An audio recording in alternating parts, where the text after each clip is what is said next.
Você sabe que agora em abril, né, de 2022, a gente teve o nosso primeiro grande congresso presencial no Brasil, né? Depois de 2 anos sem evento, a gente teve o Congresso Brasileiro de Cirurgia Dermatológica, foi lá em Recife. E eu fui convidada para dar uma aula, que o nome da aula era Botox e Juvederm além da estética, né? Então, o Botox, né, a toxina botulínica, e Juvederm é um ácido hialurônico, né, um produto que a gente usa para fazer preenchimento. E o tema era além da estética, né? Então, o que eu trouxe nessa aula, né? Eu trouxe alguns casos muito marcantes para mim. Tinham 150 pessoas na sala assistindo a aula. E eu trouxe 5 casos, né? Então eu trouxe um caso de uma paciente que ela tinha paralisia facial desde a adolescência, né?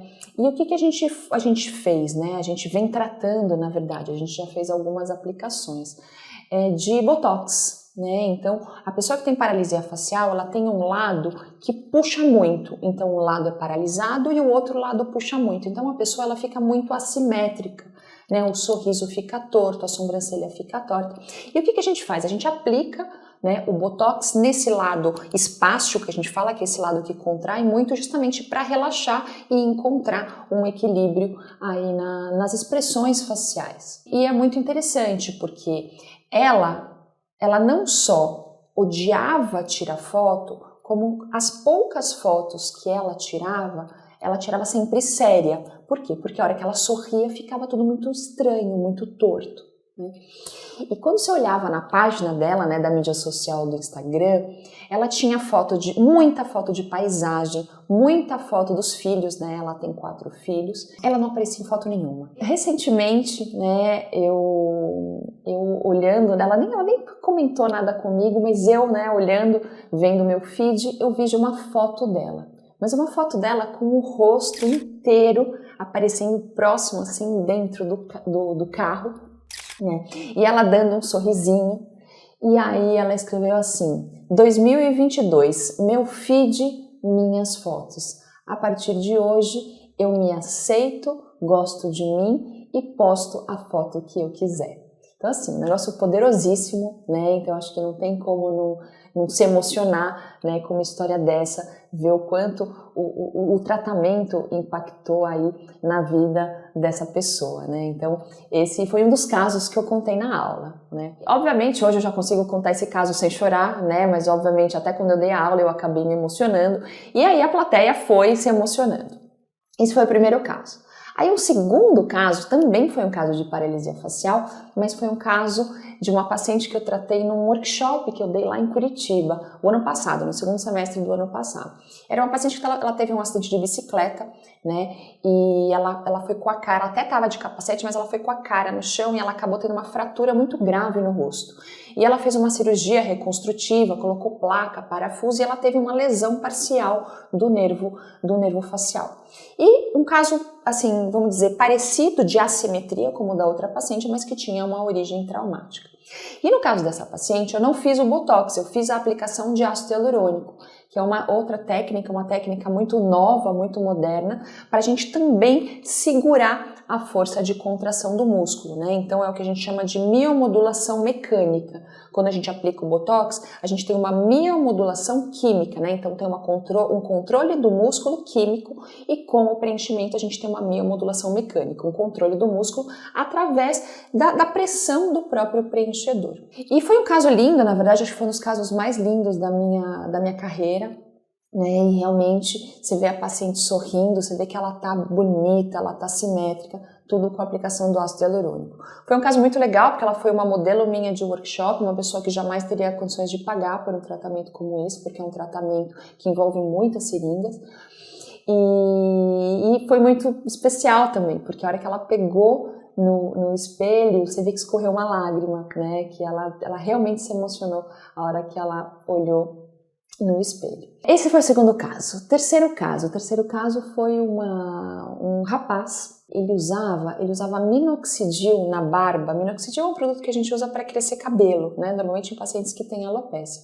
E desde os 18 anos, ele passava minoxidil na barba para a barba crescer. E ele mesmo não sabia muito objetivamente o porquê que ele queria aquilo. Ele falava que ele ficava mais bonito com a barba. Quando eu o conheci, né, eu falei para ele, assim, escuta, você sabe dizer o porquê que você usa a barba? Eu olho no espelho e eu me sinto mais bonito. E quando eu o examinei, na verdade, por que ele ficava mais bonito com a barba? Porque ele não tinha queixo, né? Ele tinha uma coisa que a gente chamava de micrognatia, que era um queixo muito pequeno, né? Um queixo curto, né? Verticalmente e horizontalmente. E quem tem o queixo muito curto tem um problema muito sério, que o contorno do rosto é ruim e acaba ficando com papada, né? Então, às vezes é uma pessoa que nem tem sobrepeso, mas tem sempre aquela papadinha e o contorno muito mal delimitado. E barba, né? A gente sempre fala que no homem, o homem que está sempre de barba, ele está usando para disfarçar alguma coisa, geralmente para parecer que ele tem um contorno melhor, mas ele não sabia objetivamente por conta do objetivo, né, que ele tinha ao usar a barba. E aí eu comentei com ele, falei, bom, você já pensou em tirar a barba? Não consigo nem pensar em tirar a barba. Eu falei, olha, vamos tratar o queixo? Vamos preencher esse queixo e vamos ver o que acontece? Bom, e aí para tratar o queixo, para injetar o queixo, era bom que ele tirasse a barba e realmente ele tirou. E realmente você via que era um micrognata muito severo, era um queixo muito pequenininho. E aí eu fiz toda uma reestruturação aí com ácido hialurônico, né? Foram 7 seringas só nessa região, que é uma coisa que normalmente a gente nem faz, né? Porque às vezes não tem muito espaço para colocar. E a mudança do rosto dele foi enorme, né? E isso já tem mais de um ano, ele nunca mais colocou barba. Então eu acho que isso é uma coisa legal. Ele fala que agora ele só usa barba se ele quiser, não por uma obrigação, por aquela necessidade de olhar no espelho e se ver com a barba. Essa foi a terceira história. Outra história, né, que foi a quarta história que eu contei nessa aula. Bom, vocês imaginam que assim a emoção vai aumentando, né? Então aqui eu tô falando sem me emocionar, mas são todos casos que me marcaram muito. E aí eu já vi aqueles 150 médicos que já estavam entrando naquela vibe, já tinha uns fungando, puxando o nariz e tudo e tal, e o pessoal se emocionando.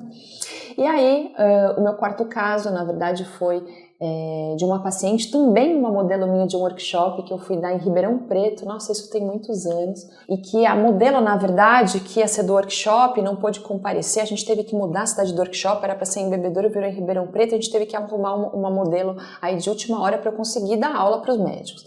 E aí conseguiram, né, essa modelo, e eu me lembro que quando ela entrou no consultório, ela entrou assim, olhando para o chão, assim, né, de cabeça baixa, uma mulher bonita, mas que você via muita tristeza, né, nos olhos dela. E foi um caso muito bom, porque era uma mulher bonita, mas estava precisando de um trato, de dar uma refrescada, uma rejuvenescida. E eu fui lá e eu fiz o tratamento da paciente, demonstrei para os médicos, né, toda a técnica com o ácido hialurônico. E no final, né, como eu sempre faço, eu dou sempre o espelho para a paciente se olhar, né. E ela olhou, ela se emocionou, ela acabou, né, também escorrendo uma lágrima. E ela falou para mim assim, doutora Silvia, é a primeira vez em 6 meses que eu me sinto feliz.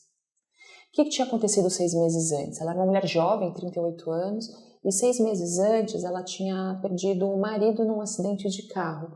Eles tiveram um acidente de carro numa estrada, numa cidade próxima ali de Ribeirão Preto, e estava ela, o marido e as 2 filhas, né? E o carro capotou, eles ficaram presos na ferragem e o marido tirou ela e as duas filhas do carro, e a hora que estavam as 3 fora do carro, ele acabou caindo e acabou falecendo. Quando a ambulância chegou, ele já tinha falecido. E, obviamente, também, né, não tinha como não se emocionar com ela. E aí a gente vê o poder, né, o poder desse amor próprio, dessa autoestima, de você olhar no espelho e se sentir bem, se sentir atraente, né? Você é capaz de gerar uma felicidade numa pessoa que tem uma dor tão grande, né? E o último caso é um caso que eu já contei aqui no Reflexões da Pele, que é o caso de uma paciente minha, né, uma paciente oncológica, né, que ela tinha um tumor cerebral, já estava muito avançado, né, e que ela acabou me procurando, que ela queria fazer tratamento estético, né, fazer laser para tirar os pelinhos do rosto que estavam crescendo por conta do minoxidil que ela estava pondo no cabelo, porque ela estava fazendo quimioterapia. Ela queria fazer aquilo de levantar a bochecha, que obviamente a gente não fez, porque no contexto não tinha muito sentido. Isso foi né, no segundo semestre do ano passado, então a gente ainda estava na pandemia, ainda estava muito recente, e foi numa semana que eu estava me questionando muito, né, o valor, se eu deveria continuar fazendo estética ou não, né, eu falava assim, puxa vida, tanta gente morrendo, né, de Covid, internado, aquela loucura, todo mundo perdendo tanta gente, né, e eu tô fazendo estética, né, por que eu tô fazendo isso? Isso foi na terça, na quinta-feira foi quando ela passou comigo, uma paciente com câncer terminal querendo fazer estética, né, e eu entendi que o sinal de Deus, assim, continua nesse caminho, que tá tudo certo. E eu contei todas essas histórias, né, então mais uma vez, então aqui eu consigo falar sem chorar, mas lá eu tava muito emocionada, né, e quando eu contei tudo isso, e acho que foi uma das aulas mais incríveis que eu dei na minha vida, assim, porque a hora que eu terminei com essa história, tava todo mundo chorando, acho que não tinha uma pessoa naquela sala de aula que não tava, assim, me chorando de soluçar, e óbvio, né, acho que quem não gosta, né, acho que se emocionar é uma coisa muito importante, muito poderosa, né, acho que todo mundo gosta de se emocionar, né, e mesmo quem às vezes fala assim, eu não quero me emocionar, quando se emociona é bom, né, porque a gente fica tão reflexivo, a gente pensa em valores da nossa vida. E essa aula, ela foi tão importante, assim, tão emblemática para a minha carreira, porque no final dessa aula veio tanta gente falar comigo, mas médicos assim que eu não conhecia, às vezes eram médicos que já me conheciam de outras aulas, de outros congressos, e vieram às vezes me abraçar e falar assim, puxa, obrigada por isso, obrigada por compartilhar. E eu tive uma médica que me marcou muito, ela chorava de soluçar, e obviamente a hora que ela estava chorando daquele jeito, eu que tinha parado de chorar, eu voltei a chorar junto, e ela falou assim, Silvia,